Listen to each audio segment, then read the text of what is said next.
français. Bonjour à tous et bienvenue sur la chaîne Perf Byte Français. Premier épisode de l'année 2025. J'espère que vous avez tous passé de bonnes fêtes et puis qu'on puisse attaquer cette année 2025 plein de performances, plein d'observabilité et plein de retours d'expérience parce que je ne sais pas si vous avez pris attention. Le dernier épisode était une premier pas vers les nouveaux formats qu'on veut sortir.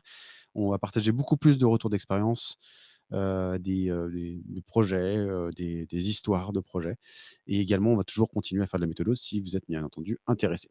Pour, faire convenablement cet épisode, j'ai bien entendu besoin de mes 2 acolytes donc, Bruno. Comment vas-tu Bruno? Hello Edric, bah écoute, ça va très bien, on va attaquer 2025 en forme. Et puis oui, on va avoir des nouveaux invités et je pense qu'on va avoir un petit sujet observabilité qui va être un peu conséquent aujourd'hui, très intéressant. Et Terry, comment vas-tu Terry? Hello Henrik, ça va? La forme? Salut Bruno. Bonne année à vous. Ben On est merci. d'attaque pour 2025, ouais. Vous avez quelque chose de folichon pour ce réveillon, 2025 ou vous étiez plutôt calme?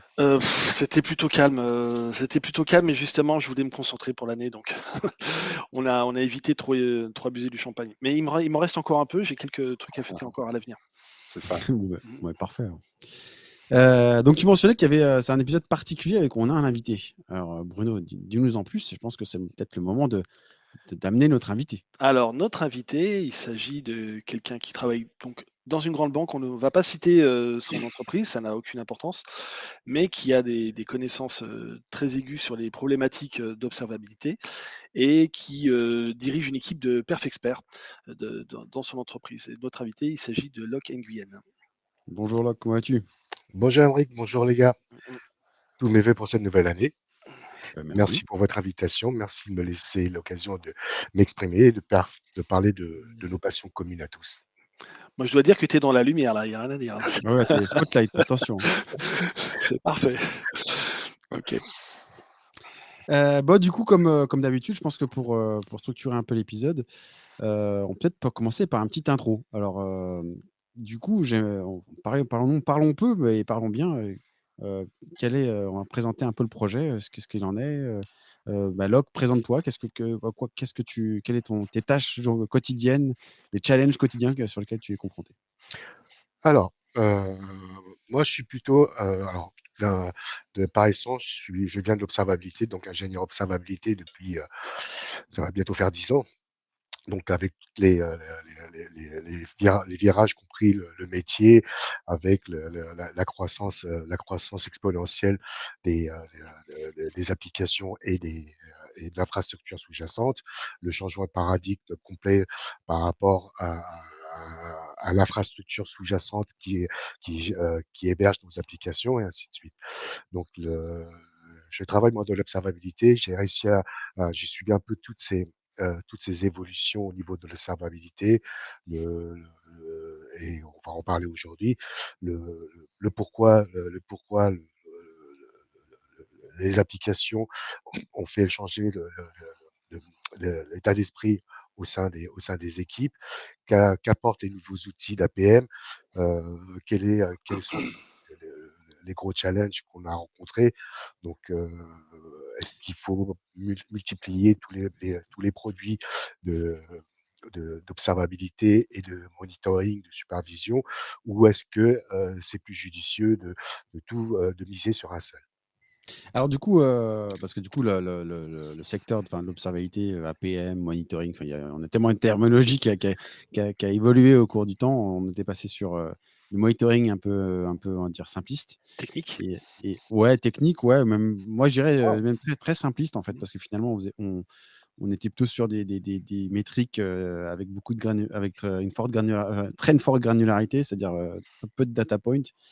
Et là, aujourd'hui, on va prendre à sur l'APM et là, aujourd'hui, sur l'observabilité.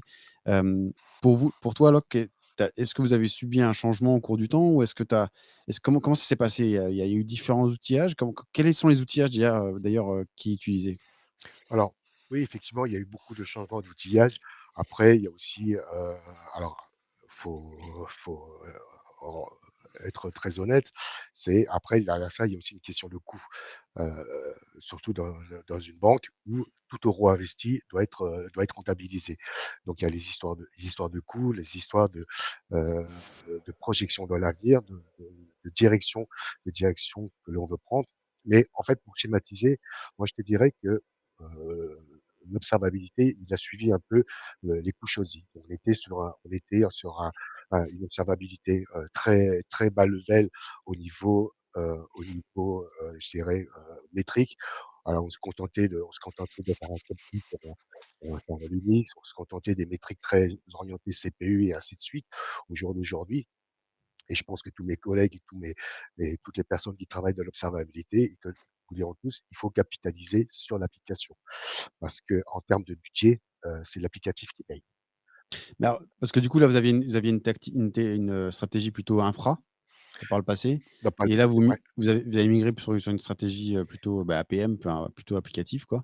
complètement. Mais souvent, des fois, quand l'applicatif tourne pas à cause de l'infra, alors du coup, est-ce que si, bon, enfin, moi, j'ai tendance à dire, faut pas oublier un angle de l'élément parce que sinon on perd un chiffre dans l'équation et du coup on perd un peu la visibilité de la problématique. Est-ce que du coup là vous arrivez, si vous avez un focus sur l'applicatif, vous avez toujours une vision sur l'infra, j'imagine? Bien sûr, on a toujours un focus sur l'infra parce que souvent, bon, bah, les conséquences ou les causes d'un incident ou d'un bottleneck sont liées souvent à de l'infra. C'est souvent un nœud qui tombe, souvent un cache qui est mal seté et ainsi de suite. Mais on s'aperçoit de plus en plus que dans dans les dans les années qui ont enfin, les années qui ont passé et dans les années à venir, c'est qu'on a tendance à travailler de plus en plus avec des éditeurs tierces, donc des providers de solutions à qui on délègue complètement toute cette partie gestion d'infra. Donc en se focusant, en ne se concentrant que sur, l'application, la résilience de l'application, la flexibilité et la performance de l'application. Donc Quand tu dis ça, tu dis, essentiellement, bah, on prend une appli qui est en SaaS en fait. On va prendre du ServiceNow qui est en SaaS, on va prendre du Dataflake qui est en SaaS, enfin du Snowflake qui est en SaaS, des choses comme ça. Donc là, ce qui fait que l'infra en elle-même, on s'en tout à occupe fait, plus parce que c'est l'éditeur, qui c'est nous fournit l'éditeur. ça à travers son service. Mais Voilà, il y a encore beaucoup, beaucoup, beaucoup d'applications qui sont historiquement, ou dans le data center ou alors qui sont en train de basculer sur des SaaS, privés.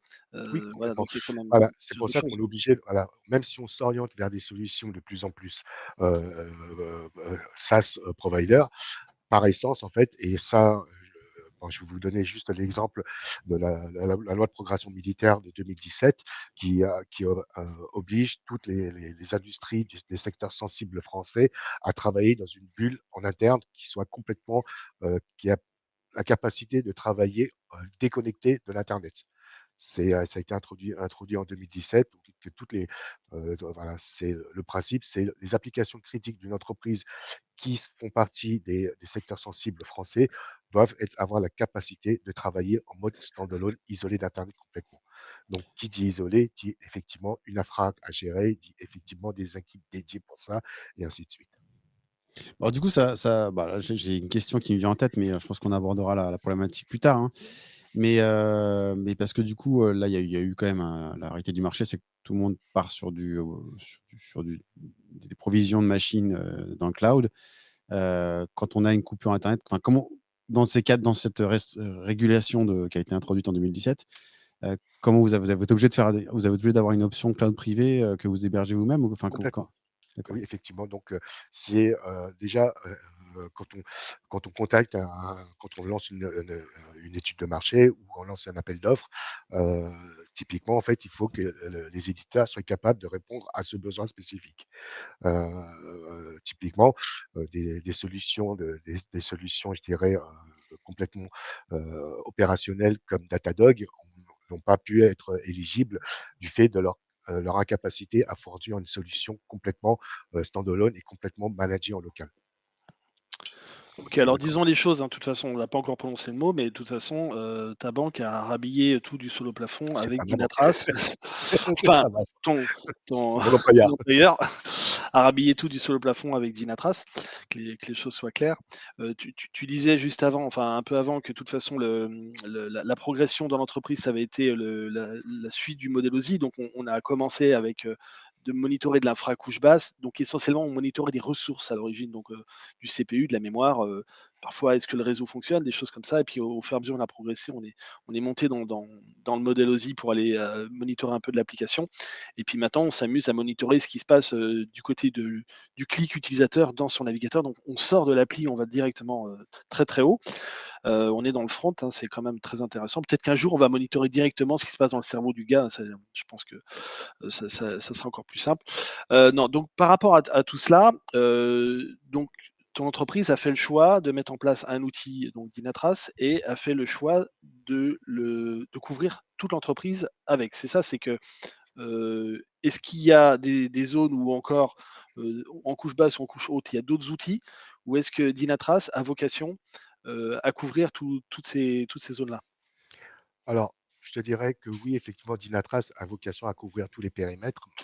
Maintenant, bon, il y aura toujours des exceptions qui seront faites. Moi, je vais te donner juste un exemple. En fait, dans une banque, il y a des services de trading sur lesquels, en fait, les applications sont en temps réel. Et ça, malheureusement, Dynatrace n'a pas encore la capacité de traiter des flux en temps réel. Donc, c'est toute cette marge encore exotique qui sont encore gérés par des outils qui sont vraiment très spécifiques et très liés à une activité particulière. Le milieu de la banque étant très, voilà, un microcosme de métiers. Donc, chaque métier arrive avec ses besoins. Dynatrace couvre, je te dirais, à plus de 90% l'intégralité des besoins des métiers. Mais encore une fois, effectivement, en étant très honnête, il y a encore des périmètres sur lesquels, sur lesquels Dynatrace ne sera pas capable de répondre aux besoins.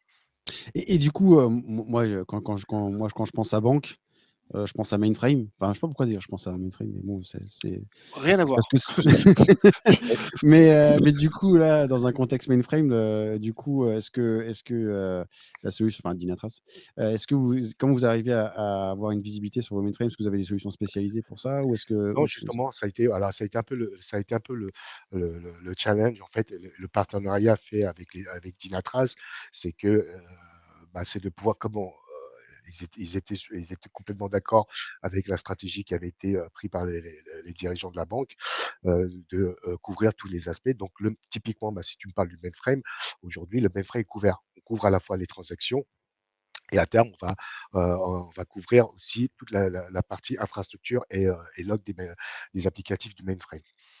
d'accord, OK, c'est intéressant. D'accord. Donc il y a des outils, alors est-ce que c'était des équipes différentes? Enfin, je réfléchis en termes d'équipe là, parce que, par exemple, une équipe qui s'occupe du réseau, une équipe qui s'occupe de l'infra, c'est pas du tout la même que celle qui s'occupe de l'application. Et là, tout d'un coup, toutes ces équipes doivent parler avec le même outil, ou doivent accéder au Oui. même outil, et cetera. Est-ce qu'ils s'y retrouvent? Est-ce qu'ils sont formés pour ça? Est-ce que, enfin voilà, il y a une adoption qui doit être faite, autour de l'outil, donc le mot Dynatrace doit être un mot, qui doit être un peu, magique dans l'entreprise, et non pas un mot qui doit être, honni quoi, sinon ça serait un peu compliqué. Voilà, donc Alors, en étant très très honnête, au début, quand Dynatrace est arrivé, en fait, c'était un peu honni parce que chacun, voilà, on connaît tous les gens, on a tous une certaine résistance au changement, plus ou moins en fonction des gens et de leur affinité et leur appétence aux nouvelles technologies. Mais c'est vrai que lorsque Dynatrace est arrivé, et la plupart des équipes disent: «Oui, mais non, ça répond pas à mes besoins parce que». Mais au fur et à mesure du temps et avec beaucoup d'efforts, pour, promulguer cette solution et de la vendre et de produire des véritables résultats, ça a complètement changé et avec un c'est vrai que Dynatrace a joué le jeu. Je te donne juste un exemple, côté réseau, bah, tous les équipements réseau qui sont par essence, qui travaillent sur des protocoles SNMP, Dynatrace a fait le nécessaire pour, prendre en charge tout ce type de protocole. Et ainsi de suite. Donc au fur et à mesure, ça a été une co-construction à la fois avec les différentes équipes et avec l'éditeur en leur disant: «Bah, j'ai besoin de ça». Je vais te donner juste un autre exemple. Voilà, c'est qu'en solution manage, c'est très bien Dynatrace, mais la question s'est posée dès le départ, c'est comment je manage mon propre cluster Dynatrace? Ah bah, justement, alors du coup, est-ce que là, vous êtes en manage, donc du coup, il y a une certaine, une partie de l'infra que vous avez à gérer, Complètement. et donc du coup, là, il y a j'imagine quand on a une banque comme la taille de cette banque-là, enfin, je ne vais pas la nommer, et il y a un gros volume de données qui va transiter, qui va être stocké. Du coup, j'imagine il y a un choix d'architecture qui a été fait en amont. Et donc, du coup, est-ce qu'on, on va pas entrer dans le détail de l'architecture en tant que telle, hein, mais qu'est-ce que ça veut dire en fait quand on a un volume d'observabilité très gros, qu'est-ce qu'il faut s'attendre à gérer en termes d'infra, quoi? Alors en termes d'infra, c'est vrai que le volume du cluster d'Inatrace, il est énorme. On est à plus de c'est des clusters à plus de 20 nœuds, répartis sur plusieurs sites. Donc tous les gens qui ont travaillé un peu sur l'administration et sur l'infra d'Inatrace savent que, enfin, je vais vous le dire, c'est que, à chaque fois qu'on sort un nœud ou un nœud tombe, on a une période de grâce avant laquelle, bah, les données sont désynchronisées. Donc il faut resynchroniser le nœud avant de le réinsérer dans le cluster. C'est des actions qui prennent plusieurs heures. C'est gargantuesque, c'est vraiment extrêmement chronophage. C'est des équipes dédiées qui sont dédiées à ça et qui se doivent d'assurer la résilience, de Dynatrace.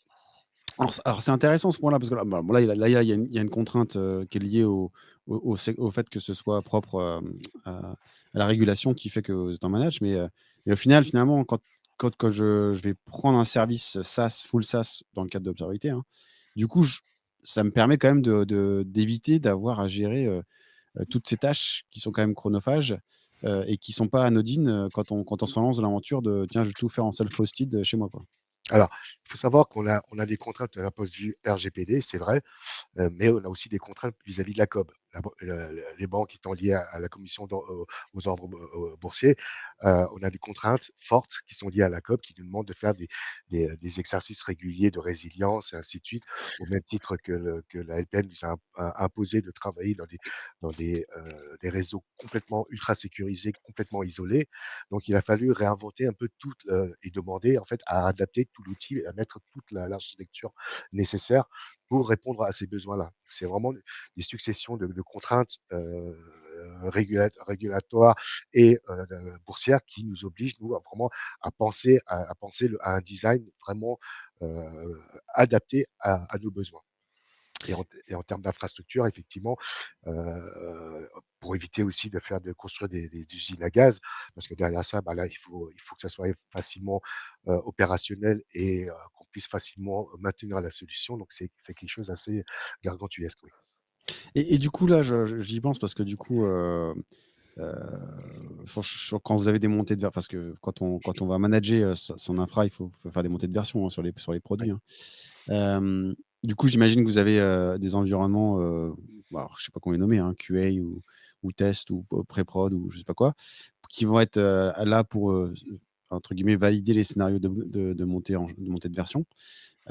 Mais quand on est un acteur qui opère, on va dire globalement sur tout le monde avec plusieurs zones géographiques, quelles sont les stratégies pour la montée de version? Parce que du coup, on ne peut pas se permettre de perdre la visibilité, enfin l'observabilité pendant une tranche horaire de la journée.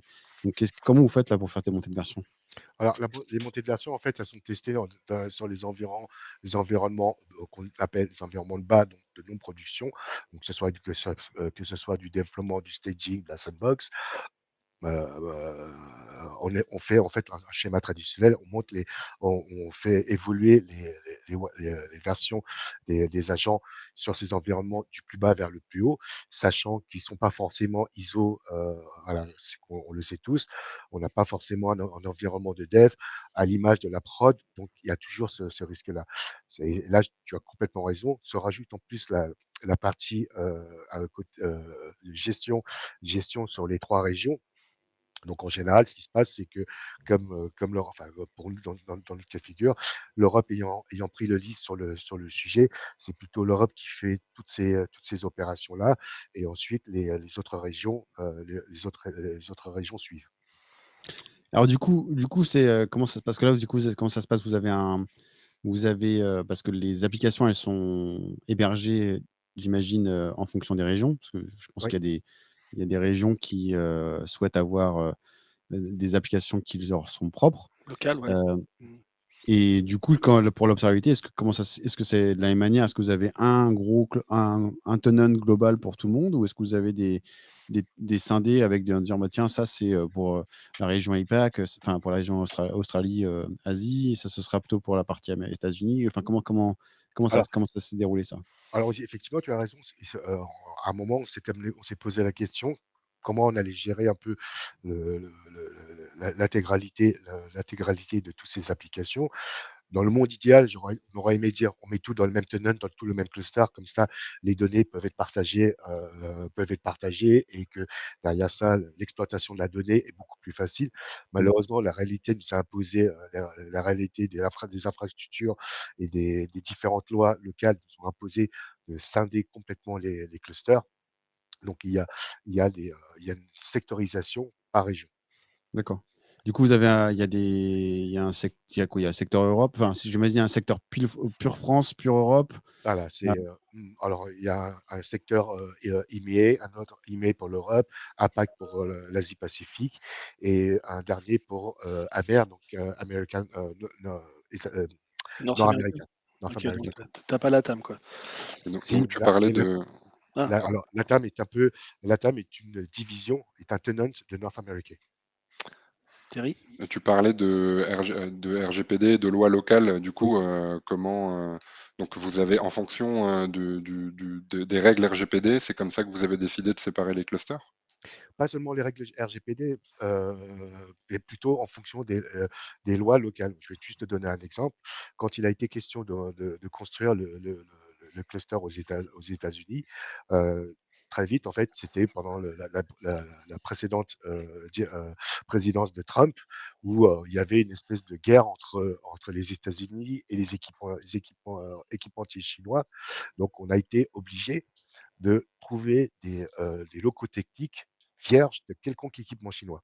Donc on a dû demander une attestation, sur tous les gens qui ont participé au projet en nous garantissant qu'aucun, équipementier chinois, parce que je ne peux pas citer la marque, désolé, qu'aucun équipementier chinois, n'a été installé, n'a mis une quelconque, un quelconque routeur ou une quelconque baie dans ses locaux. mais alors du coup sur cette, thématique, parce que du coup, ce fameux constructeur chinois a été un peu un leader dans la téléphonie aussi, C'est ça. ils sont très, très, très puissants là-dessus. Hem du coup, est-ce que ça a obligé, finalement, toute l'organisation de dire: «OK, bah, si on veut bien opérer aux États-Unis, on va être obligé de changer, des composants, téléphoniques, pour migrer, sur quelque chose qui sera, compatible partout».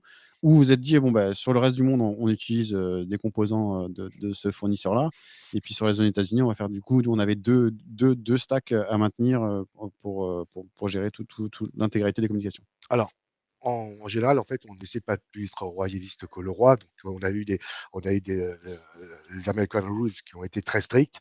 On les a respectés. Côté IMIE, côté APAC, on n'avait pas du tout cette contrainte. Donc, n'ayant pas cette contrainte, c'était déjà un projet assez dur à gérer, à mener. Donc, on n'allait pas en plus se rajouter des contraintes qu'on nous imposait déjà aux États-Unis et les propager. Donc, on s'est simplement limité, nous, à ces contraintes qui étaient côté États-Unis. D'accord. Et en fonction de chaque région et chaque pays avait ses propres contraintes. Donc, c'était au fur et à mesure de les respecter localité par localité heu, sans jamais sans jamais reproduire cette contrainte-là sur les autres plaques parce que sinon, je crois on serait encore en train de designer le schéma d'infrastructure aujourd'hui. C'est intéressant, hein, de voir, les limitations, ce type de limitation, je suis jamais tombé sur un cas comme ça. Et donc où tu dois vraiment penser, l'archi de ton Dynatrace par rapport, Ah mais complètement, oui, à ça a ce été, type ah de contraintes, quoi. je te rejoins, c'est beaucoup bah, moi non plus, enfin, on n'était pas amené on est par essence, quand on monte une infra, on pense pas du tout à ces à côtés-là et étant confronté sur le fait et devant parler avec des juristes et etc., de chacun des pays où chacun arrive avec sa liste de doléances en disant: «Voilà, vous voulez faire ça? Bah oui, d'accord, mais c'est sous ces conditions-là». Oui, effectivement, ça, c'est super intéressant. Et du coup, est-ce que pour le coup, pour revenir un peu au niveau RGPD, est-ce qu'il y a une logique aussi qui suit, où, la RGPD et le choix d'archi, est en phase? Est-ce qu'il y a un lien entre RGPD et choix, d'architecture? Alors, je te dirais oui, il y a toujours un lien. À partir du moment où on touche à de la régulation ou à des lois boissées, il y a toujours un lien. Typiquement, en fait, quand on va parler de données sensibles, et quelle que soit l'application, en fait, quel que soit l'outil d'observabilité, la data sensible reste de la data sensible. Donc, deux choses d'une, soit on se dit, bon, bah, la donnée sensible, on l'utilise pas, on offusque complètement, soit on se dit, la donnée sensible, on va la gérer différemment, on va la gérer à la source. On va demander aux développeurs non pas, de non pas exposer les données sensibles, mais de passer, par exemple, par des ID de corrélation. Donc tout OK. ça, effectivement, ça a toujours un lien, il y a toujours des causalités. Donc c'est ce qui nous drive en permanence parce que, bah, et la grande difficulté, c'est que les lois changent au fur et à mesure. Donc c'est de pouvoir répondre toujours à ces lois-là.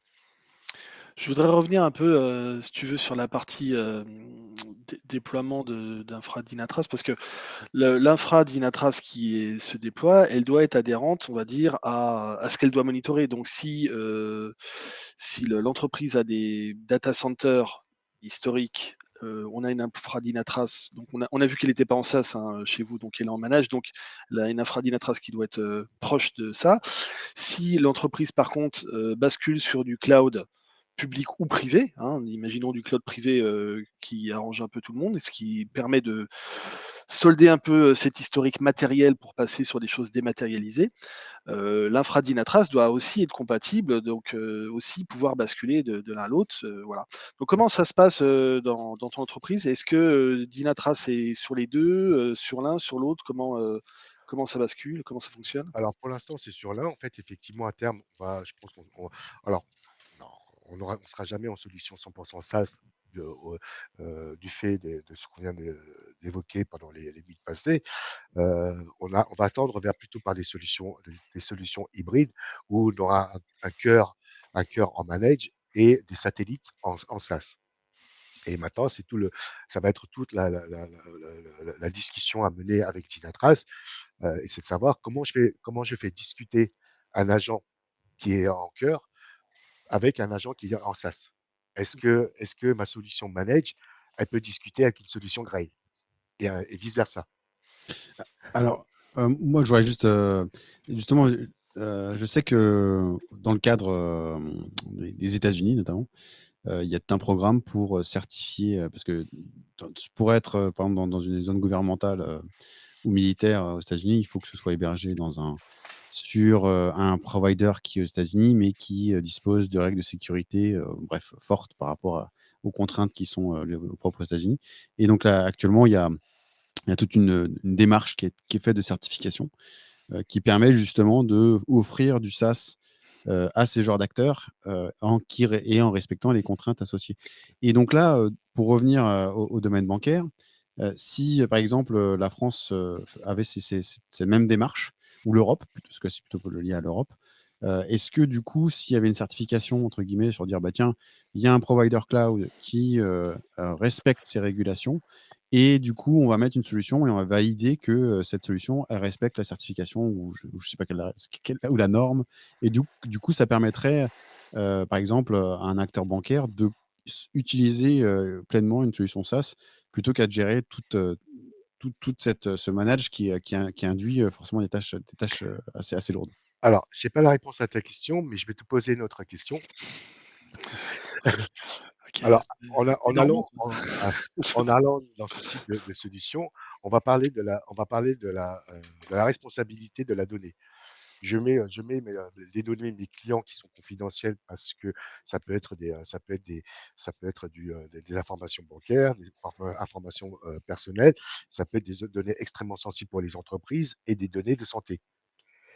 Si jamais je vais dans ta solution, est-ce que toi, tu serais prêt à me signer avec une lettre de sang en me disant que tu es responsable de ma donnée et qu'en cas de perte de fuite de données, tu t'engages financièrement vis-à-vis de mes clients à me payer, parce que c'est ce qui va se passer.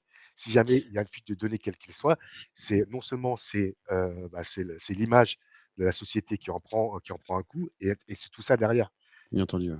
Mais après justement, c'est là où toute la mouvance, sur, des solutions, type, bah, OpenTelemetry en fait partie, mais il y a d'autres solutions qui permettent avant envoi ou, de traiter à la source, en fait, du masking, ou, d'éviter d'envoyer des données exposées. Parce qu'on reste une plateforme, ça reste finalement de l'observabilité en tant que telle et donc, si on commence effectivement à rapatrier des informations sensibles comme, je sais pas moi, numéro de carte bancaire, numéro de sécurité sociale, des choses comme ça.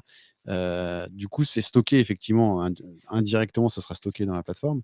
Mais du coup, la question, c'est est-ce que quand moi j'utilise une plateforme comme d'observabilité comme Dynatrace, par exemple, est-ce que j'ai vraiment besoin de cette donnée-là pour pouvoir amener à Non, bien mes tâches opérationnelles non, voilà, et c'est un peu ce que je disais tout à l'heure, c'est que, en fait, c'est aussi changer un peu la mentalité sur tous les niveaux et surtout au niveau du développement et leur faire comprendre que la donnée sensible dans une log, ça n'a rien à faire.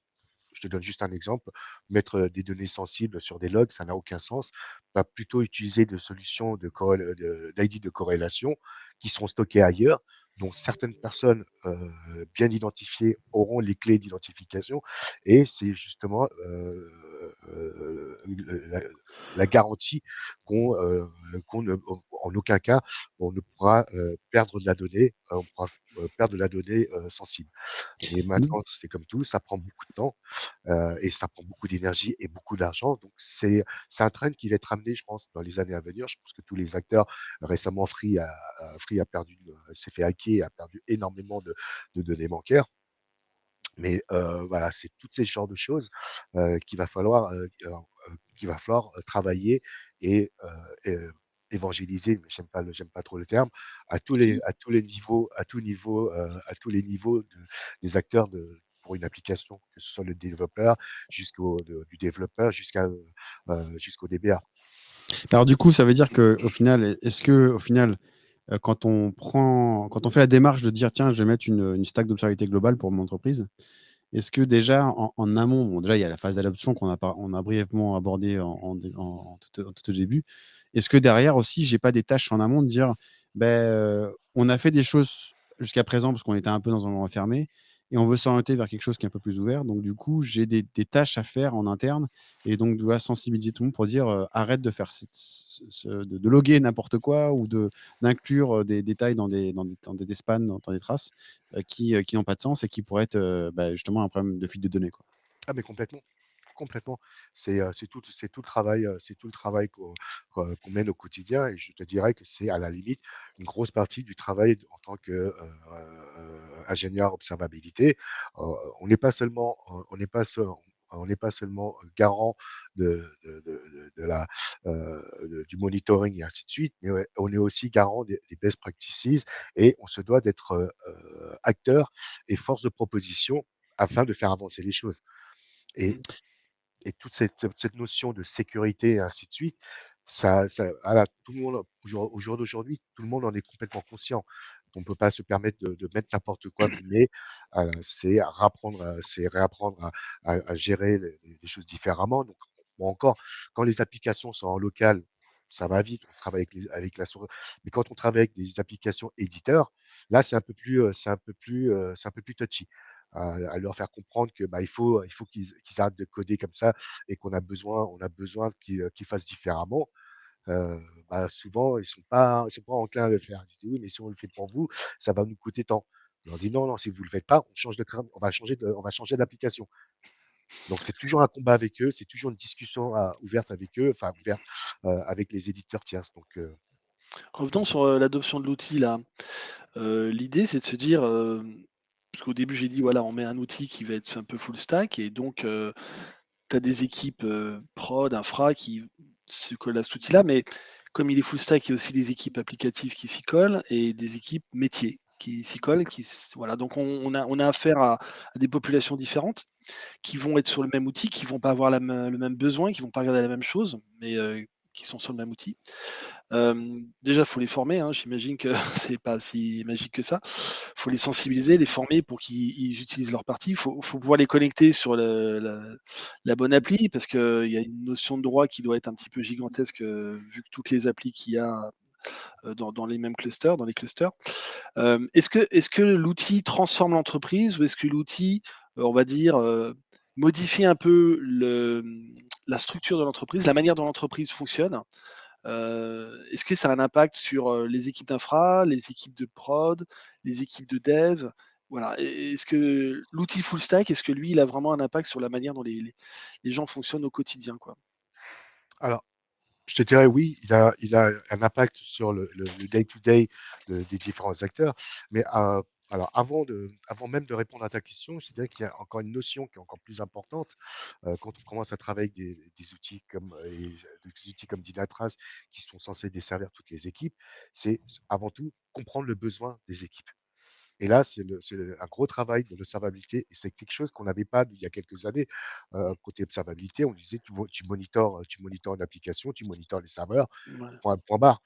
Mmh. Aujourd'hui, on se doit de discuter, même en amont de projet, avec les acteurs, les différents acteurs, pour essayer de comprendre leurs besoins et de retranscrire leurs besoins avec que ce soit Dynatrace ou un autre outil, mais avec l'outil qui est en place ou qui va être en place. Donc c'est ce côté, en fait, c'est ce côté où et que je trouve vraiment intéressant parce que voilà, on en apprend de tout parce que bon, bah, alors le boulot de FinOps n'est pas du tout le même qu'un DBA, n'est pas du tout le même qu'un développeur, et cetera. Donc c'est arrivé et c'est la grande richesse, enfin, je dirais, la grande richesse d'un ingénieur d'observabilité en mode transverse, c'est d'avoir cette connaissance, sur toutes les strates et tous les métiers de son entreprise. Mais alors du coup, moi j'ai une question, c'est que du coup, quand on amène un outil de ce type-là, soit on se dit, bah, on va par défaut, on va tout instrumenter parce qu'on veut avoir de la visibilité sur tout, ou, là, c'est plutôt se dire, bah, non, on va mettre un peu comme un catalogue de services, hein. Dire: Mmh. «Bah, tiens, tu as envie», donc du coup, c'est l'initiative du projet qui va dire: «Oui, j'ai envie», et donc du coup, je vais faire intervenir l'équipe d'observabilité pour qu'ils m'accompagnent et qu'ils m'aident dans cette démarche, ou il y a pas où il y a quoi qu'il arrive, il y a pas de choix, il y a un premier niveau d'observabilité qui est forcément, qui va être, forcément obligatoire. Ah, les 2 mon capitaine. Il y aura toujours un niveau, un plafond de verre d'observabilité, voilà, qu'on va présenter et avant même de faire un catalogue des services, il faut être capable d'entrer c'est ce que j'aime à dire, c'est qu'on n'attire pas des clients avec du vinaigre. Donc il faut quand même leur proposer ce qu'il y a ce qu'on peut faire sur du cas concret, sur du dashboarding, sur de l'alerting, sur, de la gestion de logs, sur, les requêtes et ainsi de suite, leur expliquer ce qu'est capable de faire l'outil afin de les appâter. Et une fois qu'on a commencé à titiller leur connaissance, leur intérêt technique par rapport à ça, ils reviennent à nous naturellement en disant bah, effectivement, voilà notre besoin. Et dans ce cas-là, on travaille plus en mode catalogue des services. On se propose, on offre un service d'observabilité sur lesquels en fait se greffent les différents acteurs, les différentes strates. Et ce qui se passe, c'est que souvent les besoins sur les mêmes types de métiers sont souvent les mêmes. Donc, premier besoin d'un type d'un type d'équipe, on travaille pour lui et tout ce qu'on fait pour lui, on le réutilise pour les autres par la suite. D'accord. OK. Je pense à une couche, c'est la couche SRE, donc c'est un métier qui est assez récent, le métier de SRE. C'est un métier qui est plus orienté, vers les métiers, vers les équipes, business, et cetera. Est-ce que c'est quelque chose qui s'est beaucoup plus développé parce que Dynatrace était présent? Ou est-ce que la notion des SRE, dans ton entreprise était déjà bien là et que Dynatrace les a aidés? Alors, je te dirais que le métier des SRE était déjà existant, mais pas forcément bien casté. Voilà, on avait le profil enfin, le job board des SRE était mal défini. Mmh. Donc effectivement et Dynatrace, a permis de recadrer un peu ce que c'était quelle était la fonction d'un SRE à travers ses besoins et ce que pouvait apporter un SRE. On voyait typiquement des SRE qui sont comportés comme qui travaillaient comme des ingés de prod, alors que c'est pas du tout, Mmh. c'est pas du tout leur boulot. Donc ça a permis de recadrer, non pas de créer parce qu'il était déjà existant et que le changement il était déjà en route, mais ça a permis d'accompagner et de cadrer un peu ce poste nouveau qui était, qui est celui des SRE. Et en parlant SRE, juste avant, tu disais que, tu vois, il y a, un socle, un plafond, qu'on fournit, un genre Non, une non. sorte de template, d'observabilité qu'on propose aux gens et on va un peu leur présenter l'outil en leur montrant les possibilités. Et donc ça, c'est ce que on vient de voir juste avant. Et là, avec cette notion de SRE, qui, d'après les manifestes Google, normalement, le SRE, c'est la mesure de la disponibilité des applications, mais qui est une mesure très, très métier. Est-ce que, aujourd'hui, vous avez les métiers qui, tractent un peu, vos SRE ou votre Ops? Et est-ce que, le besoin vient de l'autre sens? C'est-à-dire au lieu que ce soit vos équipes, d'observabilité qui poussent, les outils d'Inatrace, est-ce que les métiers viennent vous challenger en vous disant: «Bah, nous, on a un SLA, de 99,99 de dispo, sur lesquels on s'est engagé auprès de nos clients. Aidez-nous à définir les capteurs, pour pouvoir mesurer ça». Est-ce que dans ce sens-là, on vient vous challenger? Alors oui, et ça c'est un peu pour moi un peu un des marqueurs de la réussite du produit. C'est qu'à partir du moment où on voit du métier venir à nous challenger sur le produit pour les aider à mettre en place, c'est qu'on a quelque part bien fait notre boulot. Si on a été toujours dans l'autre mouvement, c'est-à-dire j'arrive, j'impose et je propose ou j'impose, c'est quelque part en fait les gens n'auraient pas compris notre démarche. Et le fait maintenant qu'on inverse complètement, qu'ils viennent avec des besoins en disant: «Bah, j'ai ce besoin-là, venez nous aider s'il vous plaît parce que, bah, vous êtes des experts, dans votre domaine. Moi j'ai une forte contrainte métier, aidez-nous à mettre ça en place». Donc oui, c'est plutôt pour moi un indicateur de réussite. Est-ce que, par exemple, Dynatrace qui devient un outil, on va dire, avec un dashboard, un peu central quoi, est-ce que cet outil a déjà, inspiré les clients pour qu'ils se disent, «Tiens, je voudrais rajouter des trucs dans mon dashboard, est-ce que tu peux aller me chercher?» par exemple, «Est-ce que mes batchs ont bien tourné? Est-ce que mes sauvegardes ont bien fonctionné? Est-ce que les utilisateurs sont contents?» Voilà, est-ce que ça a permis de passer sur quelque chose où, on va aller chercher plus loin l'info plutôt que se contenter de métriques et de Non, parce que par d'APM? essence, en fait, c'est la première chose qu'on leur dit, c'est que même si on fait un dashboard, même si on met en place une solution de monitoring, faut voir une application une application d'observabilité comme une application classique. Ça vit, ça évolue. Donc, à travers les évolutions, on est capable de proposer de nouvelles choses. Donc, c'est aussi un peu, entre guillemets, côté, alors après, là, je te dirais, c'est plutôt un partage entre les deux. C'est d'un côté la prod ou les métiers qui viennent nous dire, bah, nous, on aimerait bien voir ça, avoir telle visibilité sur ce type de métrique-là, que ce soit des batchs, que ce soit tout ce qu'on peut mettre derrière, ou nous qui mettons en place parce qu'on a aussi une part, et ça c'est le métier de tout, ça fait partie du métier d'ingénieur d'observabilité, de faire de la veille technologique au sein de l'application choisie, mais ailleurs aussi, voilà, d'être capable de dire, voilà, on a vu ça, on a vu cette nouvelle features proposée par l'éditeur, on l'a poké, on l'a mis en place, on a considéré que c'était super intéressant pour vous. Est-ce que vous êtes intéressé? Donc là, c'est tout, alors il y a pas il y a pas de règle de l'art, c'est parfois le métier qui vient à nous ou parfois nous qui travaillons avec cette pendant de veille techno et qui mettons en place, qui poquons pour eux. Alors moi je dirais que attention, il y a plein de features intéressantes qui vont arriver, donc faut se préparer là, Loc, hein, je te dis tout de suite, hein. Attends, il y a Oh, je suis déjà prêt, 500 extensions quoi, c'est c'est un truc de dingue. On n'a pas le je temps de suis à faire le bloc, tour quoi. je suis Voilà. à bloc, mais ça me dérange pas. Hem, écoute, moi j'ai couvert toutes les points qu'on a abordés. Est-ce que vous avez des points, des questions supplémentaires, Je pense qu'il y a une question qui voulait être abordée, c'était, que devient la donnée? C'était pas Voilà, ça?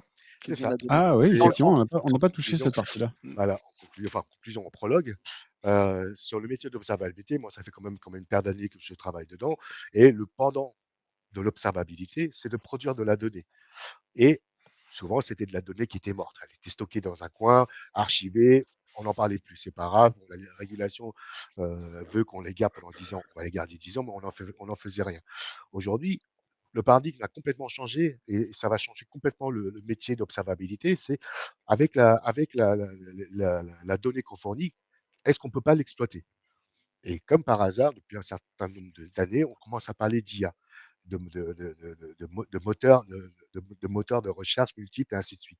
Donc la question est de savoir est-ce on n'est pas capable d'utiliser cette donnée via une IA pour nous aider le métier, aider la production en cas d'incident pour capitaliser, faire gagner du temps.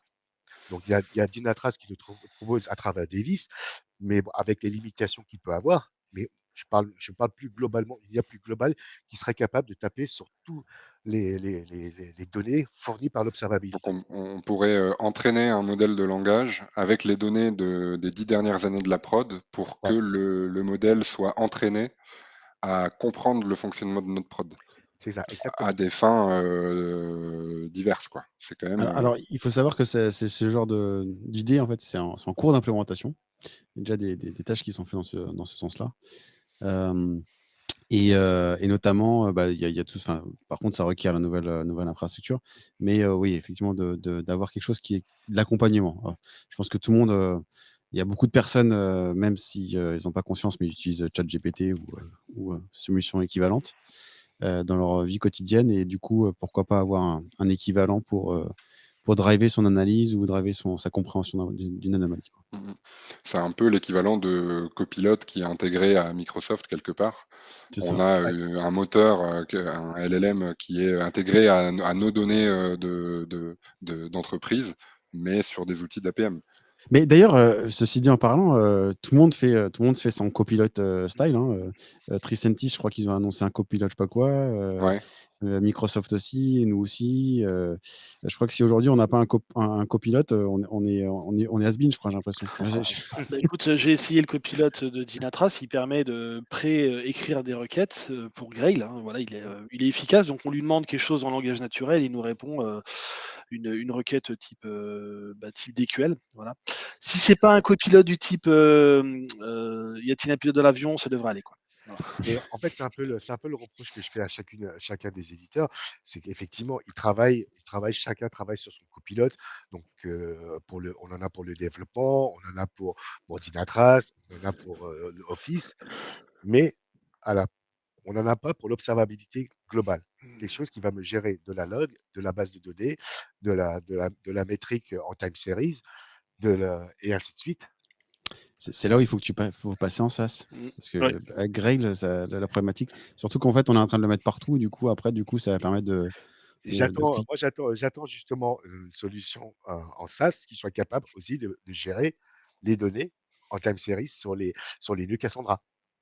Et ça, ils l'ont Alors, en pas fait, encore. là, justement, quand on est en mode Grail, on n'est plus sur des nœuds Cassandra, Ouais. on a fait disparaître cette couche, en fait. Ah oui, Euh, vous êtes complètement, Ouais. c'est de la NoSQL, c'est ça? Sur Data Lake, c'est un Data Lake à part c'est ça. qui intègre tout. OK. Bon, c'était super. Moi, j'ai super. Merci, Locke, c'était super intéressant. Bah, Merci, merci ouais. de m'avoir invité. Par contre, c'est dommage que tu ne sois plus dans la lumière. Ah, Ah oui. En fait, je me dis, invitez-moi en été. ouais, je me dis que si on continue encore 30 minutes, on verra plus Locke du Dans tout. le noir. Génial. Moi, je trouve que je voulais des choses à ajouter, des points? Non? Non, franchement, c'était cool. Moi, on a quand même balayé un large spectre de domaines sur la partie loi et contraintes au niveau des gouvernements. Moi, j'ai trouvé ça, enfin, j'ai appris vraiment des trucs, quoi. C'était sympa. Puis on est vraiment passé au niveau sécu, RGPD, loi et application. Donc, moi, j'ai trouvé ça vachement complet. Bon, cool, merci. Mais merci pour, Locke, pour, répondre à toutes ces questions, c'est super intéressant. Et Encore une fois, puis, merci de m'avoir invité. peut-être qu'un jour, on fera peut-être un débat avec plusieurs intervenants. Ça peut être un peu marrant Ah ouais, ça. ça peut être marrant ça. Ça peut être intéressant. Mmh. Je lance l'idée. Si vous aimez bien l'idée, mettez un Hop, commentaire pour qu'on je lève la main. Tiens, on pousse. OK, cool. Merci en tout cas, à tout le monde de rester, pendant ces 50 minutes, ensemble. J'espère que vous avez apprécié. Si vous avez apprécié, n'hésitez pas à mettre un un like et un subscribe, c'est toujours utile. Et puis, on se voit bientôt pour un autre épisode, soit de la méthodo, on va voir. On va un peu brainstormer ensemble avec Thierry et Bono, voir ce qu'on fait. Est-ce qu'on fait de la méthodo? Est-ce on fait intervenir quelqu'un? Mais en tout cas, on revient très vite auprès de vous. Moi, je pense Euh, qu'il faudra faire une petite méthodo sur les méthodes de déploiement d'Inatrace. Je Mhm. pense que ça peut être une méthodo sympa. Mhm. Voilà. Bon, en tout cas, pour le prochain épisode, on aura un autre invité spécial que vous connaissez certainement l'outil, mais on vous garde ça bien En au chaud pour la secret. semaine prochaine. Ouais. Voilà. Allez, Je pense que vous avez tous entendu parler de cet outil quelque part. Allez, bah, écoutez, merci en tout cas de suivre cet épisode et puis à bientôt. Merci. Salut.